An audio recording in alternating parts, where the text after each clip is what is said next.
देशों को सीमाओं से अलग हट करके मिल करके कुछ ना कुछ करें ताकि मानवता के नाते से जो कठिनाई लोगों के स्वास्थ्य के ऊपर जो प्रभाव पड़ता है प्रभाव न पड़े।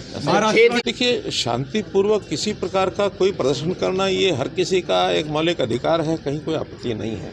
विषय इतना ही है कि किसी प्रकार का ऐसा प्रदर्शन नहीं करें कि कोई प्रदर्शन को ऐसा हिंसात्मक किया जाए या इसमें ट्रैक्टर और ट्रैक्टर के सामने भी कोई हथियार माउंट करके ले जाया जाए। अच्छी बात यह है कि उन्होंने उसके लिए अपने आप स्वीकार किया है कि हम ट्रैक्टर और उसके आगे जो बांध करके हथियार बांधने वाले जो बात थी उसको विड्रा करते हैं, उसके अनुसार नहीं जाएंगे। और कोई अन्य साधनों से पैदल से जाएगा तो मुझे नहीं लगता उसमें कठिनाई आएगी। हाँ, एक प्रक्रिया होती है कि कहाँ वो प्रदर्शन करेंगे, उस स्थान की अनुमति वहाँ जो है संबंधित जो विभाग है उनसे वो लेनी होती है, वो लेंगे और जाएंगे, कोई कठिनाई नहीं। देखिए, वो एक प्रक्रिया है, प्रशासनिक प्रक्रिया है।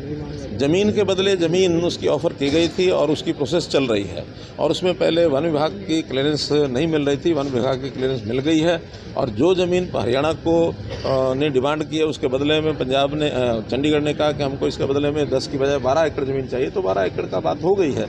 दोनों चीज़ें लगभग वर्बली तय हुई है, लेकिन फाइनल उसका जो होना है एग्रीमेंट वो भी होना शेष है। इसमें पंजाब के लोगों को आपत्ति करने की आवश्यकता नहीं है। मेरा स्वयं सुझाव मैंने दिया था मान साहब को भी, जैसे आगे जा करके विधानसभा हमारी छुट्टी पड़ने वाली है। इस विधानसभा में आज 90 की संख्या है और डिलिमिटेशन के बाद ऐसा संभावना बताई जा रही है कि 126 संख्या हो जाएगी। वहाँ तो 90 लोग ही बड़ी मुश्किल से बैठ पाते हैं।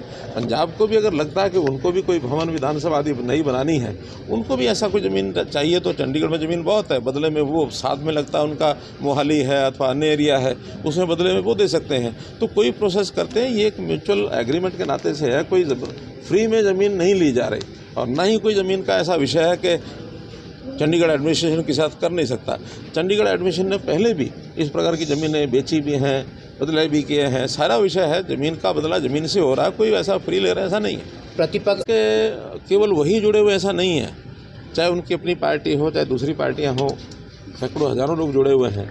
इतना ही हमारा कहना है, उनको सुझाव है वो करें जो मर्जी, उनकी अपनी पार्टी जो मर्जी करें, लेकिन सुझाव ये है कि पार्टी में लोकतंत्रता लेकर के आए। लोकतंत्र इस नाते से अन्य लोग भी पार्टी में आगे आएंगे तो उनकी पार्टी को बढ़ावा मिलेगा, लोकतंत्र मजबूत होगा। अगर ये बापू बेटा की पार्टी जो हम कहते हैं लगातार उससे वो नहीं हटते हैं और अडिग रहते हैं, हमें उसकी हानि नहीं है, हमको हानि नहीं है, क्योंकि लोगों को ही लगता है कि ये जैसे राजा महाराजा होते थे, एक वंशावली जो राज करती थी, राजा का बेटा राजा उसका बेटा राजा, ये अगर इस प्रकार से आज लोकतंत्र में कोई भी पार्टी चलाएगी तो वो पार्टी नुकसान में रहेगी। केवल कांग्रेस का ही विषय नहीं है, ये सब पार्टियों के लिए हमारा कहना है कि कभी भी एक परिवार की कोई अगर संस्था पार्टी बन के चलती है तो लोकतंत्र भी उचित नहीं होता। बहुत अच्छी बात है, हरियाणा जैसे चुनाव में एक अच्छी प्रगति भारतीय जनता पार्टी के नाते हमने सरकार बनाई है और वहाँ के लोग भी इससे बड़े उत्साहित हैं कि हम भी अपने यहाँ पर भारतीय जनता पार्टी की सरकार बनाएंगे। और मुझे लगता है कि वहाँ के लोग, वहाँ की जनता नरेंद्र मोदी जी के नीतियों में विश्वास करके और भारतीय जनता पार्टी की विचारधारा के अनुसार आगे बढ़ेगी और वहाँ दोनों जगह पर भारतीय जनता पार्टी की सरकार बनेगी।